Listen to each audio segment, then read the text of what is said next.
la même chanson qu'on voit aujourd'hui ñoo fi nekkoon depuis 74 bu muy dem fii tiré nañ ñu bal dugal nañ ñu prison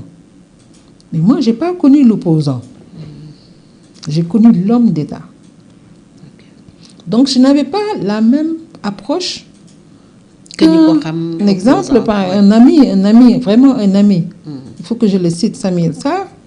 qui était proche de Ablaye Wade Madické qui était proche de Ablaye Wade moi il y avait une distance Souleymane Ndéné qui était proche de Ablaye Wade nous on est comme on dit les militants de la 25e heure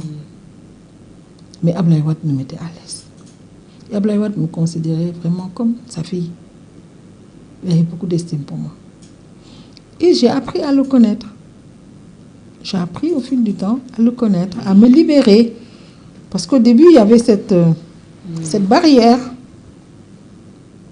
barrière mais il m'a mise à l'aise j'ai appris à le connaître j'ai vu que c'est un homme généreux pas seulement remettre de l'argent aider les gens non il ne gaspillait pas c'est pas pour donner parfois da ngay gis mi def ay commentaires ak yooyu mais il était trop sensible aux problèmes des gens moi j'ai été ministre d'État en charge des affaires sociales mais da ngay gis ay situations yoo xam ne te am na loo xam ne duma ko mës a fàtte une vieille dame qui a fait l'opposition avec lui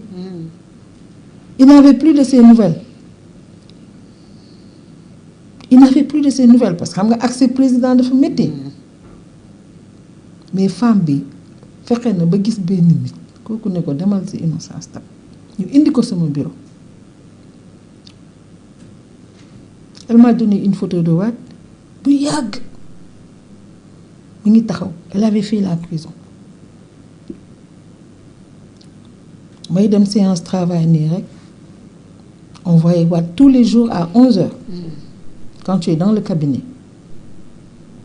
ma jël photo bi dugal sama dossier ay affaire laa lay wax nii de ñu pare ñuy dem ma taxirlu cabinet bi ñu commencé génn ñoom Habib Sy ma taxaw mu ne madame la ministre d'État je voudrais vous voir ma génne photo bi bàyyi ma xool ma ñu kii gaañu na ma ne ko président gaañu il était surpris j'avais le téléphone j'avais tout on a tout fait sur place il a reçu la dame je pensais qu'elle était décédée c'est pour vous dire sa sensibilité xoolal loolu rek parce que charge président aussi dafa métti da ngay dem te boo amul collaborateur yu la boole ak nit ñi jàppale la ci nit ñi billaay da ngay am mbetteel def lu baax daf lay jafe tey moom spécial faf la ñu def vraiment yàgg na yaatu na man de damaa kontaan Fatou Thiam xam naa loolu yëg naa ko mais rapidement ñu jeexal tey ci yenn leçon nga jàpp ni tey moom mooy génn ci sa parcours les enseignements yu ndaw yi war a téye parce que finalité wu waxtaan bi loolu la woon lan yow nga jàng ci sa parcours loo xam ne ndaw yi war nañu ko jariñoo wax naa ko sax ñu waxaat ko tëjee ko xale yi lu ñu ne mooy gëm seen bopp man bu may nekk ndaw di jàng boobu 3 mooy ñetti école yi toppante léegi defe naa benn bi sama bos bi Massayer la tudd Massayer ñaan Massayer ñaan parce que léeg-léeg ma def fa ay kii ma bokkoon classe nag ak koo xam ne dafa wàññeeku fan yi mu metti ma lool mu la waxoon ñoo jàngandoo defandoo primaire keroog wax naa ko ci groupe bi mooy Lamine Boub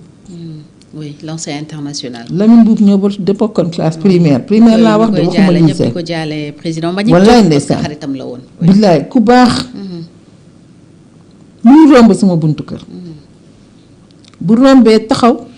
klaxonné gardien bi wool ma kii mu ne ko ministre mu ne ko Innocence lay wax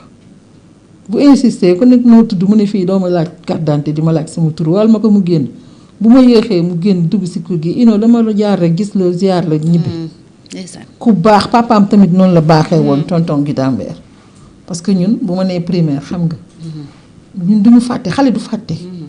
loo tax xale yi dañu nar a góorgóorlu njàng moom ci la ay xam jàng français jàng alxuraan parce que léegi looloo am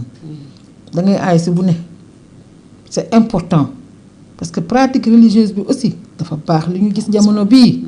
tax na ñépp ragal te lu yenn yàlla moo lay aar teg la si yoon parce que waajur yi dañuy yar si biir kër yi mais boo leen génnee duñu xam kan ngeen di taseel que ngeen di fréquenter bés bu ne loolu laay waxtaanee ak xale yi léegi xoolaat seen ànd ñi ngeen di àndal respecté seen ay waajur ndax kat waajur bu la ñaanalee du ma ne doo dem de waaye yàlla dina la jàppale respecté parents yi nekk ci yoon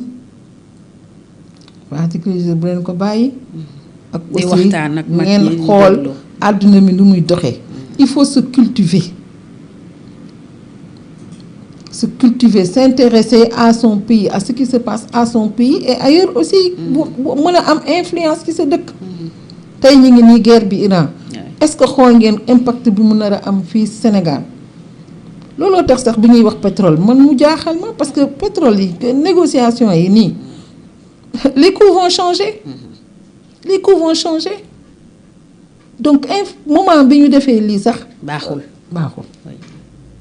parce que loolu yëpp contexte la parce que contexte bi day national nekk international balaa ngay jël mesure balaa ngay jël décision wala balaa ngay wax xool est-ce que le contexte est favorable. voilà man émission bu mel nii am na ay temps mënuma ko def mais tey bu ñu waxul. kan mooy wax parce que tey le contexte le permet oui. tey bu ñu waxul kan mooy wax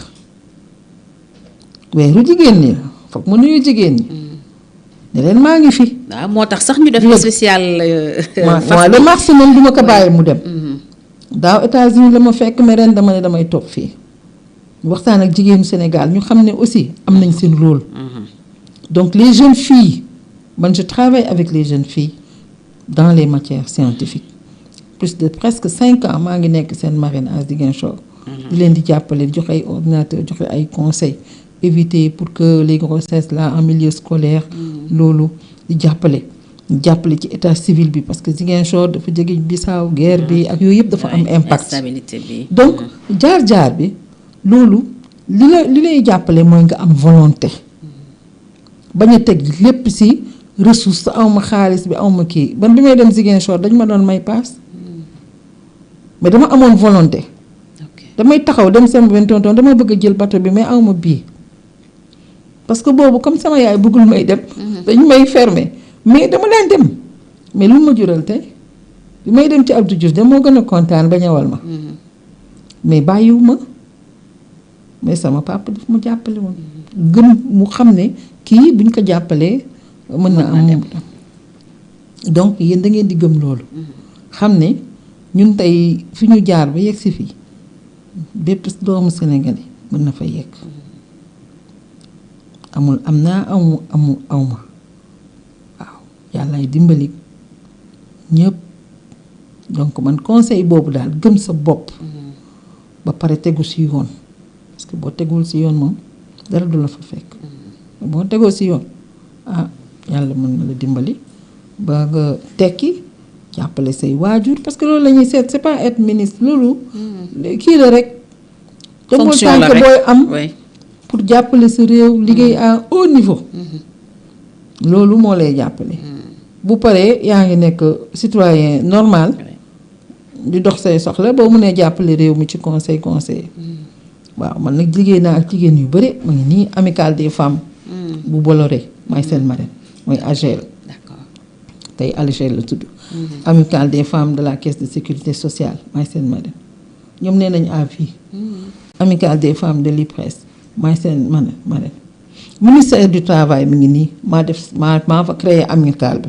waaye xam nga ministre bi ku ñëw bëgg a def say façon yëfu bopp waaw bi alternance bi amee ma gis ne foofu tamit def na alternance ma kii mais man maa leen jox idée bi dama leen ne